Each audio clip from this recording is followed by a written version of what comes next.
YouTube, what's the deal, man? It's Odell103. Thank you for watching my videos. Hey, in this video there will be over 30 tips from the 2K devs, especially Mike Wang. If you're making any type of slasher, dual archetype, or pure slasher, a center, any position, you're gonna want to watch this video. It's gonna be some type of news in here or some type of tip that you haven't seen already. All right, it's a long video. I ain't gonna lie, it's a long video. So you can skip to any part that you want to listen to or watch, all right? So we can go over the takeover system, scoring and defense, fatigue, dribbling, and shooting, all right? So you can skip to any part, all right? So first, the takeover system for slashers, all right? So takeover is like the fire icon and badges meshed together. When you get hot, you get a +12 to your primary attributes, +6 to your secondary attributes. Your badges get boosted and you unlock unique skills based on your archetype, all right? So that +12 and that +6, they're gonna think about that. It might not be final, all right? Now, someone did ask, great system, but if my dunk attributes is a 99, will +12 help me? We have ways to boost your attributes beyond the 99 cap. Now listen, I know this looks scary, but people that are good at 2K, they not worried about this. But people that do not know how to play defense, do not take pride in defense, I'm telling you, they gonna let people get hot left and right, and they gonna be the main people complaining, all right? You have the ability to use takeover off rip. It's not a badge, it's tied to your art. You just won't have the full capabilities of your takeover until you get your badges and ratings up. So get your badges and ratings up, all right? Takeover length depends on your overall rating. Bums can get it, but it's super short, significantly longer for good players. So I'm thinking when he's talking about longer for good players, it's referring to your teammate grade. So as long as you have a good teammate grade and you maintain it, you'll be all right. Takeover just applies to your primary arc until you reach a 94 overall. At that point, you get the takeover for both primary and secondary arcs. If you are a pure, you stay hot longer at 94. All right. As long as a playmaker is your primary, it doesn't matter what your secondary is. When you reach 94, you can also snap ankles as a secondary playmaker. Basically, as a slasher secondary at 94, you can catch crazy bodies. So someone asked this, we have the takeover system being attained by playing your role, but is there a consequence for being cold / not playing your role? For example, -10 on attributes. Mike Wang says, yes, that's exactly how it works. Another question, is athletic finishers takeover badge the same as slashers, or is it different? Mike Wang says mainly the same, but they can clear out in the paint for dunks since it's tougher for them to beat guys off the dribble. If you watched the trailer, the broadcast trailer, there's a very small clip of Anthony Davis doing a clear out. So for athletic finishers, pure athletic finishers, big men, this is huge, but that's in takeover, all right? Scoring and defense, all the tips for scoring and defense for the slasher, all right? So slashers get a big boost when using Euro, cradle, hop steps, and spin lay-ins, and boost contact shots in takeover. Dunkers unlock special contact dunks that no one else can get. That's huge, all right? So pro contact dunk packs unlock at 85. Elite contact dunks unlock at 88.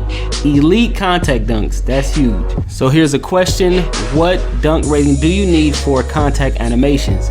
Mike Wang says 85, 75 standing, and 50 driving for standing contact dunks for bigs. Basically, the goal is to only have slashers / athletic finishers build able to contact dunk. We made changes to contact dunk packs today. It will now be 84 for level 2 contacts and 85 for level 3. There's now a smalls dunk pack for PG, shooting guards, small forwards that unlock at 85. Bigs, power forward, centers still unlock standing contacts at 75 standing, 50 driving. Cool. Alley-oops are more useful in 19 and easier to complete in general. Defensively, players do a better job at intercepting oop passes. So blah blah blah. So basically we can catch alley-oops and also defensive players can intercept. one more nugget for today. You can branch to dunks from Euro, cradle, hop steps, and spin gathers. Just kick off one of those layups types and keep RT/R2 held. Kind of see, this is from 2K16. This is from 2K16, but you see the Euro step into a dunk. That's a full animation, and you also seen in one of the trailers Antetokounmpo do this. But now we can do it on our own.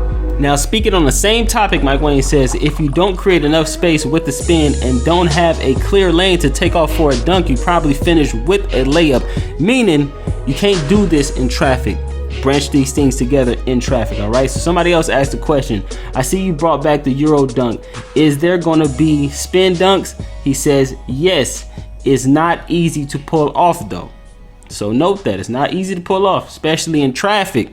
A lot of people think they're gonna do this in traffic, but no. All right, so somebody else asked a question, all right? Are you bringing back the shot meter for the post hooks? All right, so he says the shot meter will be on for all shots except for the dunks. You can disable it for layups if you want to, all right? So he also says, forgot to mention yesterday, you can also branch to floaters from the Euro step, cradle, hop steps, and spins. So basically what this is badge stacking, all right? Mixing acrobat with posterizer badge and stuff like that, all right? So he also says right stick shooting should give you the same, if not more, control over your shot selection. And he goes to explain the controls and stuff like that, man.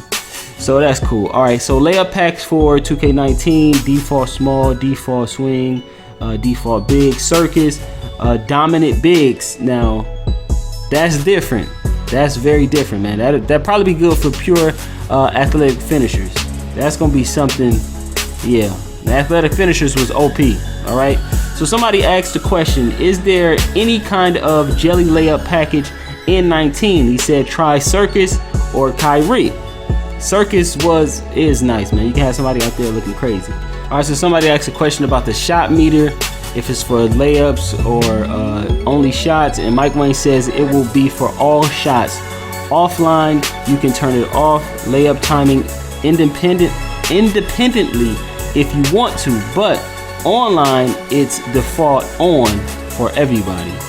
All right. So he also says every archetype has some sort of mechanism to prevent abuse of their strength. Slashers degrade when they repeatedly take contact. So right here he's talking about off-ball offense. So if you going through screens and you running around on offense before you can go for a dunk, you will be degraded.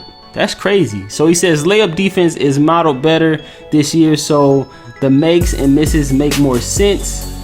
All right, so we don't know what he mean by that. I don't know what he mean by that. All right, so we just have to see on that one. All right, we don't call fouls after the shot has left the hand anymore. That fixed a lot of bad calls. We're also more lenient on block attempts from behind. So we gotta watch out. We gotta watch out on a fast break because the chase down blocks, they're not gonna call no more fouls no more, all right? This next tweet might help us out on the fast break, all right? He says, if you have a trailing defender, hold LT/L2 will trigger a hold off, which is a Chris Paul-like crab dribble that will allow you to seal the defender behind you for a big, great for cutting defenders off and opening up a drive lane to the rim. Enjoy. Yeah.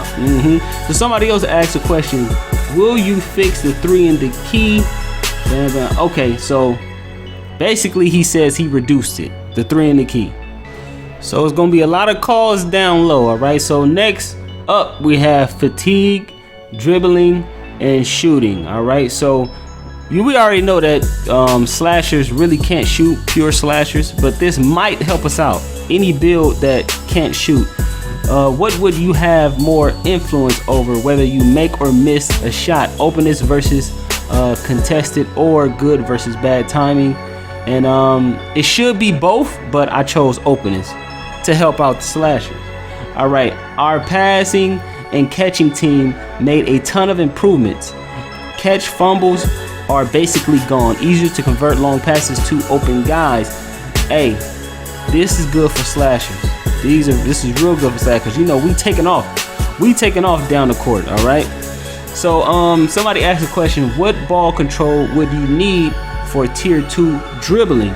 And he said it's a 70, which was for like a playmaking, not a playmaking, but a pure slasher at the point guard position. Usually last year we got 70, so that's tier 2. New dribble fatigue model N19. If you over dribble, your ball control will drop and your moves will degrade in speed and effectiveness. So spamming too many moves will drop your dribble tier and eventually cause you to fumble the ball. Watch out. All right, watch out. All right. So Zach Timberman says you can now size up and hesitate left/right directly out of a triple threat. We should use this more. If you're a slasher that can't dribble, you should use this more, man. Because you want to use as less dribble moves as possible, all right? Also, some moves drain stamina faster than others. You can do a lot of standing size ups before you get hit, but repeatedly step backs and hard launches will knock you down quick. He also says to somebody, it's basically your stamina bar, excessive sprinting and contact drains it faster. Not necessarily the number of moves. You can still string several moves together and pull off some nice combos. It's just harder if you're gassed. So yeah, fatigue plays a bigger role in 19. You have a significant advantage if you pick and choose your spots. Should be noticeably tougher to sprint all game long or ball hog. That's huge, especially in Pro Am. Speaking of Pro Am, there's some new news for Pro Am. Check it out. A huge announcement. Go ahead and tell the people what it is. Yeah, NBA 2K19. It was really important for us to allow friends to play competitively. So we have private matchmaking back in NBA 2K19's Pro Am. So go ahead and just give us the breakdown. So when players load up, what is going to be the way that we kind of go on through so then you can match up against other Pro Am teams? Yeah, so you're going to have a password. You're going to create a password with one team, and that other team will be given that password, and those two teams can connect to play against each other. It allows us to continue to keep the ranking system, but also allow people to play competitively against their friends, which is what people have wanted for such a long time. So that's good news. But if you thinking about boosting or cheating and trying to grind your badges, private matchmaking, watch out, because Zach Timberman says your My Player will earn badges and will progress in private games just like public Pro Am. I don't have it in me to say it's lit, but it's definitely awesome. Great, dude. But he also says, right, boosting was discussed and it's accounted for. Don't get too excited. Basically, man, if you want to get banned, you think you're finna be grinding your badges in private matchmaking, you gonna mess around and get banned, bruh. So watch out, man. If you my sub, all my subs, man, y'all watch out for that, man. You probably can do it a little bit, but I wouldn't do it too much because they watching it, all right? But there you go. That's all I have. And I know it was a long video, but for me personally, I wanted to make this video so I can have somewhere to go see all the tweets for slashers and go to one place and know it all, man. So it's Odell103. Like, share, and subscribe, and I'm out.